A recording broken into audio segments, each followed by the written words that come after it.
Je pense que le bilan, il s'est fait tout seul. Nous allons formaliser, mais le bilan, il s'est fait tout seul à travers la communication. Il y a des actions, quand vous les menez et que vous ne faites pas une bonne communication, ça peut passer inaperçu. Ce que nous avons voulu dans cette caravane, c'est du lancement par le président de la République, son Excellence Bassirou Diomaye Faye, le 6 avril, jusqu'à la dernière journée de clôture, le 13 mai, au niveau de la place de l'Obélisque, que tout soit documenté, filmé, photographié et diffusé quasiment en temps réel. Donc ça permet tout de suite de voir l'engouement qu'il y a. On a eu des zones où en une journée, on a reçu plus de 1000 visiteurs dans la localité. Et aujourd'hui, deux choses à noter, c'est l'intérêt des jeunes pour les sciences. Donc souvent, on a l'impression que les jeunes ne s'intéressent pas aux sciences, mais souvent peut-être c'est parce que le matériel n'est pas là, la pratique n'est pas là. Et quand on a apporté tout ce dispositif-là, on a vu qu'ils voulaient tous non seulement être des scientifiques, rester dans les filières scientifiques, mais inviter même leurs camarades à venir voir ce qui se passait. Donc, on peut garder l'attention des jeunes pour les sciences en mettant le dispositif adéquat. L'autre aspect, c'est l'intérêt aussi des autorités.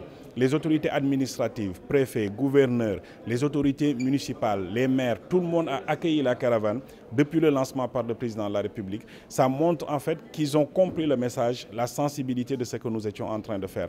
Avec l'accompagnement, bien entendu, il faut le dire, du ministère de l'Éducation nationale, parce que c'est les élèves qui étaient les premiers concernés. Mais aujourd'hui, il faut montrer en fait qu'il y a une continuité dans l'action. Ce que nous voulons aujourd'hui de faire de ce pays une nation spatiale, il faut prendre les deux bouts en même temps. Monsieur le ministre de l'Enseignement supérieur l'a dit tout de suite, l'ambition, la vision est déjà déclinée.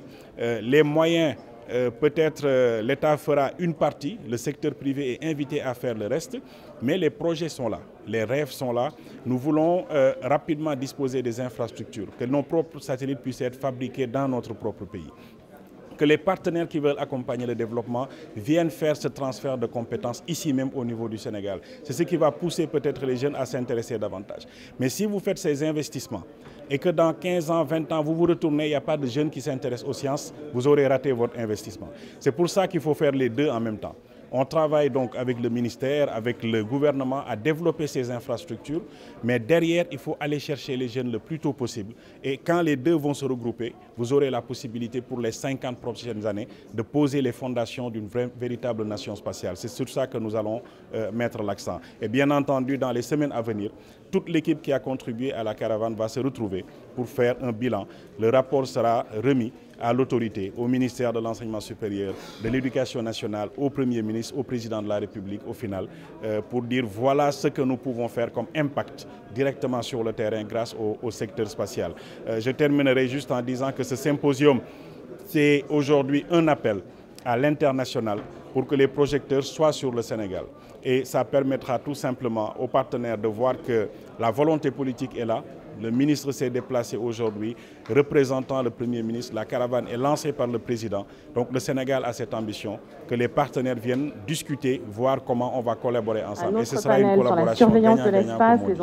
De façon générale, le spatial est collaboratif. Il y a des choses sur lesquelles vous risquez de perdre beaucoup de temps si vous devez les faire par vous-même. Aujourd'hui, on va développer des satellites. La procédure de mettre en place des lanceurs, c'est quelque chose qui a mis peut-être 50 ans à se développer dans les grandes puissances. Donc la collaboration voudrait qu'on développe nos satellites, mais on va faire appel à quelqu'un qui a la puissance aujourd'hui pour faire les lancements et qui va aider. Le premier satellite a été lancé par une société américaine, SpaceX. Le spatial est collaboratif. Mais maintenant, par rapport au continent africain, c'est là où ça devient intéressant. Les pays sont en train de prendre le pas progressivement. Nous sommes à 22 agences spatiales qui sont créées sur le continent. L'ASES est la 22e agence qui a été créée. Ça veut dire quoi? Ça veut dire que progressivement, d'autres pays vont créer leur agence, mais vont mettre beaucoup de temps aussi à disposer de l'ensemble des procédures nécessaires pour leur développement. La meilleure façon d'avancer, c'est de collaborer. Il y a des projets sur lesquels on peut se mettre ensemble. Un projet pour l'agriculture qui peut intéresser le Sénégal. Si un satellite du Sénégal qui parle d'agriculture passe au-dessus de notre territoire, mais il y a de fortes chances, si c'est en orbite polaire, que ça passe au-dessus de la Guinée par exemple. Pourquoi ne pas travailler dans cette coopération-là, dans l'espace UEMOA, à développer des projets sur lesquels on peut aller beaucoup plus vite. Donc cette coopération, elle est évidente, elle est naturelle.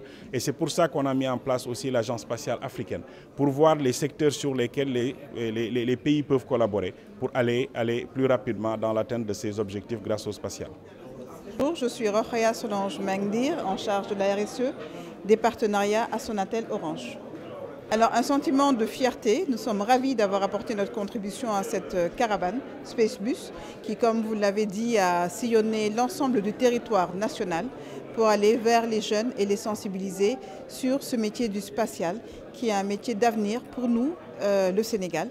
Et donc, c'est tout naturellement que Sonatel, dans le cadre de sa responsabilité sociétale d'entreprise, a souhaité être associé à cette initiative de l'ACES.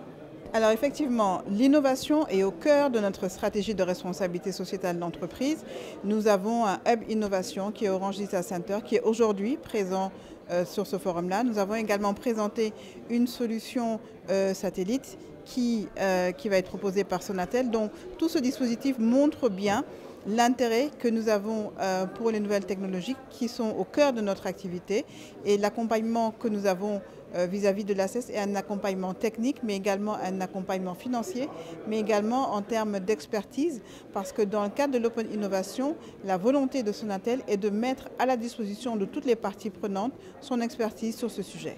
Alors, par rapport à la coopération internationale, comme vous savez, nous faisons partie d'un groupe international qui est le groupe Orange, et je l'ai dit tantôt, nous avons une expertise que nous avons amenée aujourd'hui, qui est présente au niveau d'un stand sur ce forum-là, pour montrer justement aux autorités, c'est ce que nous avons fait tout à l'heure avec le ministre, où nous lui avons présenté un dispositif qui est un dispositif du Orange Digital Center, qui est un Fab Lab, qui permet avec des machines, un dispositif de faire de la création, comme on le dit, de la création numérique.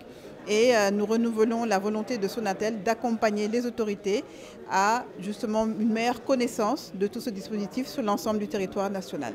Nous contribuerons à créer des champions dans le domaine du spatial en partenariat avec les autorités. Oui, nous proposons un catalogue de formation dans le cadre de Orange Digital Center. Nous avons quelques apprenants qui sont ici aujourd'hui, notamment des référents digitaux, des community managers. Je tiens à rappeler que c'est une formation qui est totalement gratuite sur un cursus de 6 à 7 mois qui est offert par Sonatel Orange à des centaines de jeunes depuis son ouverture il y a plus de 5 ans.